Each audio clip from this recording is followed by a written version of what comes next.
For most of human history, wars have been waged by men. It wasn't until the 1990s that the U.S. military began to allow women to serve in combat zones. But it didn't take a machine gun for women to be involved in war, both on the battlefront and the home front. Wisconsin has a long history of women in the military. One of the earliest we found was Harriet Douglas Wheaton, an Army nurse in the Civil War. She served on hospital ships from 1862 to 1865. In World War I, about 200 Wisconsin women served in the Army Nurse Corps. Among them, 23-year-old Helen Bulovsky of Madison, who served in field hospitals near the front lines in Europe. The Wisconsin Veterans Museum has preserved many of the letters she wrote home to her family. We get the boys as they come from the field, and it certainly is terrible. We get the Germans as well as our own, and we give them equal treatment, but our own boys first.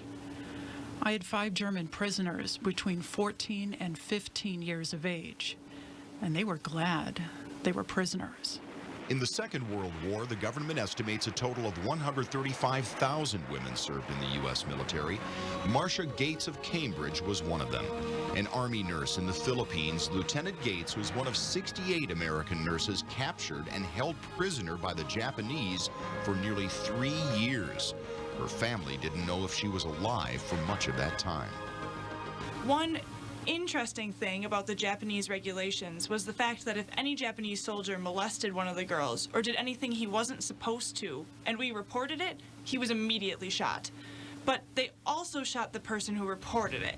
As a result, you can be sure we did very little reporting. Gates helped care for the American POWs forced by the Japanese to endure the brutal Bataan Death March. Among those prisoners, the Janesville 99, members of a tank unit from Rock County. Just 32 of the 99 survived their ordeal. Known as one of the angels of Bataan, Marcia Gates barely survived. But when Marcia got home, she was completely mute.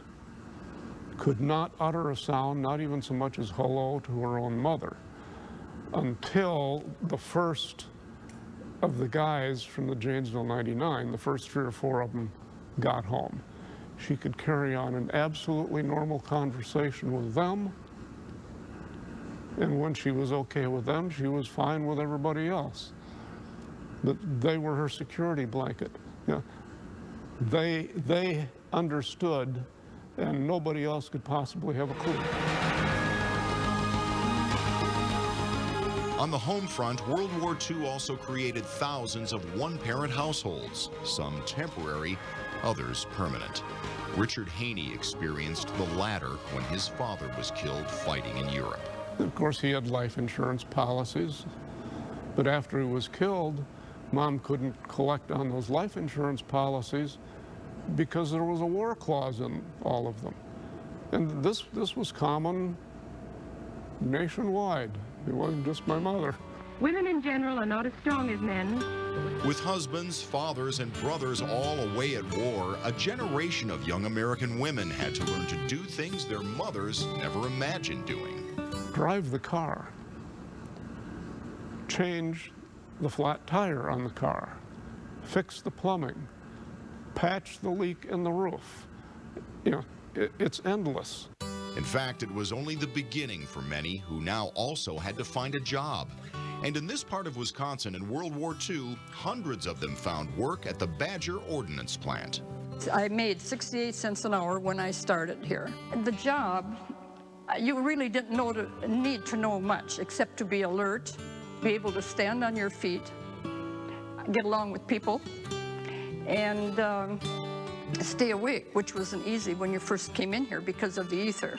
They made the propellant for bullets and rockets, and they were called WOWs, Women Ordnance Workers, also known as Powder Pollies, Badger's version of Rosie the Riveter. Now, at first, plant managers at Badger avoided hiring women for all the stereotypical reasons, but soon they had no choice. Most able-bodied men were away in the military, and by the end of World War II, half the plant workforce were WOWs. They tended to be more careful. They tended to follow instructions more so than the men, and they were neater. And when you're handling explosives, and you're being trained really to do just one job and do it well, it helps if you follow instructions. So. Besides the paycheck, there was also a patriotic reason for some women who worked at Badger. There could have been a club of women who worked for their husbands, to support their husbands in World War II, and then came back to support their sons during the Vietnam era. When it was over, the end of World War II often created a new conflict on the home front. When fathers and husbands and brothers came home from the war, those who came home, a generation of women who'd learned to become very independent and self-sufficient didn't suddenly unlearn those skills. Gender relations had changed forever. It was a turning point in what would grow into the women's liberation movement in America.